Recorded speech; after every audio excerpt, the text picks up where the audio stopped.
This girl is very different to this one. In this picture, you know, different point in my career. I think I was in my second year here, and it was one of the few gigs that I did when I was starting out.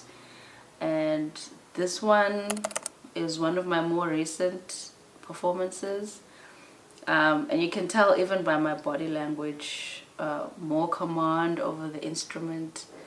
I definitely look like I now know more of what I'm doing. How did you get your start as a jazz performer?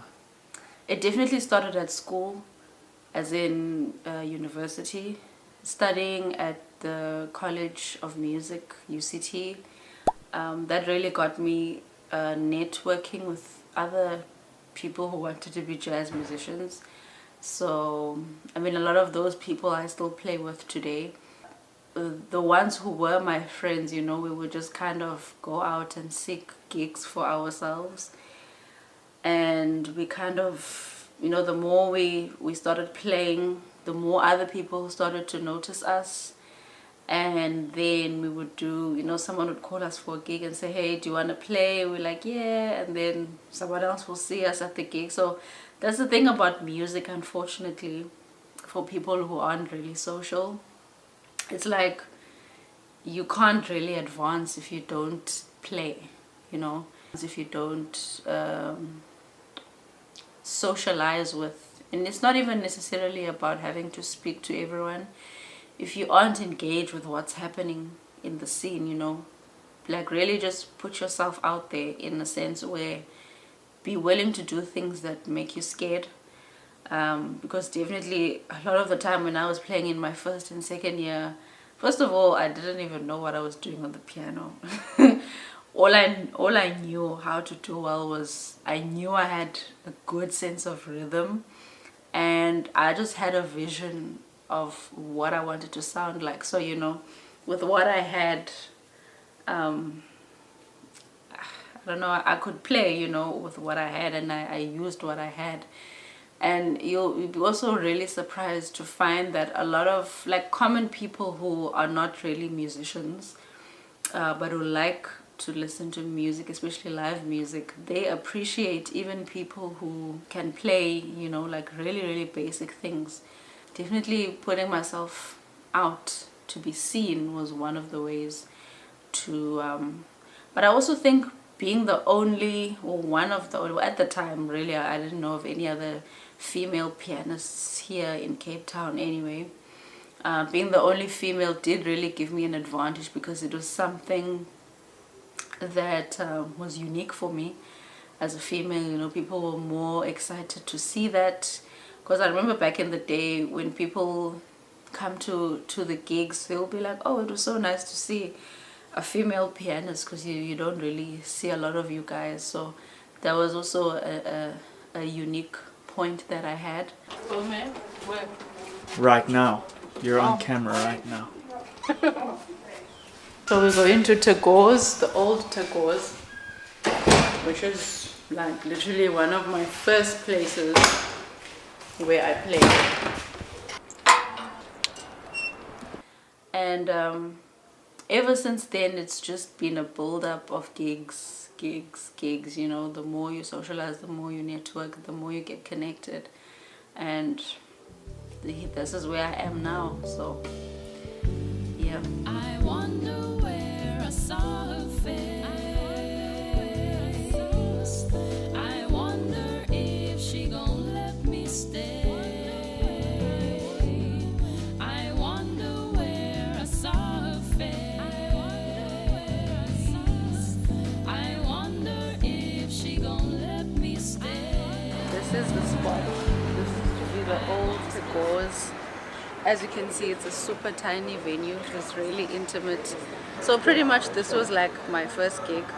It was a really like intimate small space. It's now some kind of art gallery, not sure. But actually the owner of the previous place, his name was Leroy, and my friend who was a singer, Liso, hey Liso, if you're watching. He used to work for Leroy, and he was like, hey Leroy, I've got a band, you know, can we come perform? And Leroy was like, yeah, for sure, definitely. So this was one of the first spots that we did. It was myself, Liso, Tifo on drums, and Grant Van Rooyen on bass. We called ourselves the Motherland Jazz. Very cheesy name, but you know, back in those days it sounded pretty cool. So they had a piano in there, an acoustic piano, on a tiny stage. Yeah, there used to be like a chair here. It was like a gateway into like the other audience space, and the stage was right there. The piano was at the back, and then everyone else was kind of set up in the center of the stage. Yeah, this was the spot, you know. There's been many South African musicians who've actually played at this spot. I remember I watched Bokani Daya play here. Zoe Mudeja played here. I mean, many more, probably before my time as well. It really was the spot. And whenever there was a gig happening at Tako's, everyone was really excited. People came out in numbers, even though the spot was really, really tiny. And of course the vibe was much different to what it was now, to what it is now. It had a very like vintage feel, you know.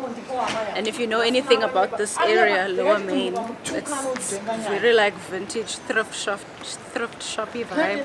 So yeah, it kind of nurtured that vintage identity. It kind of nurtured that vintage identity of OBS, Lower Main OBS, you know, if you're a Cape Townian, you know. Having been part of the winning band of the Emirates Pursuit of Jazz competition, playing at some of the most prestigious jazz venues in South Africa, releasing a debut album in 2020 and bagging 2 Mzansi Jazz Awards for it, I can safely tell you that the road does not become any easier. But the biggest acceptance in my life throughout my music journey was accepting Christ into my life.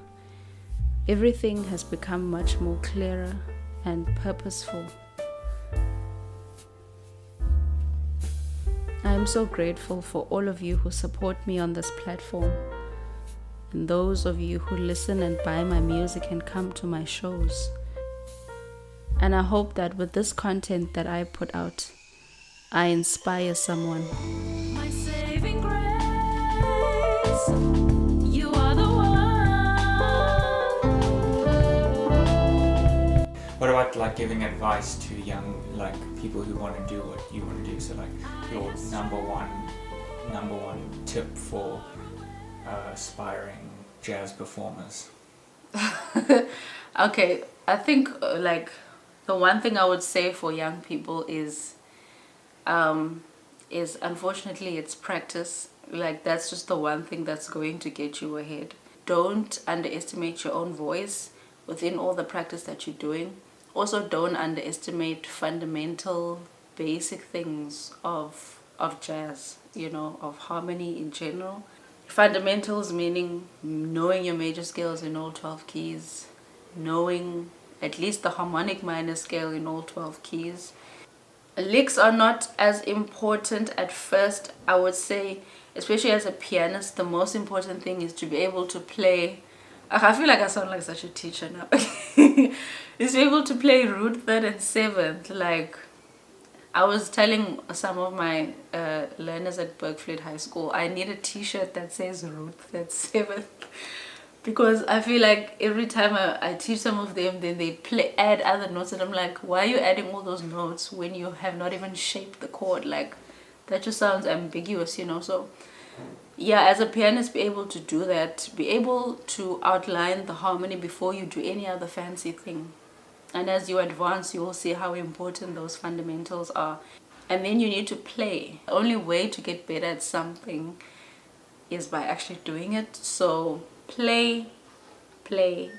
Like I remember in my own career, there was a time where I was just like, okay, if I get a gig, it was like a no-brainer response. I would just be like, okay, yes, cool.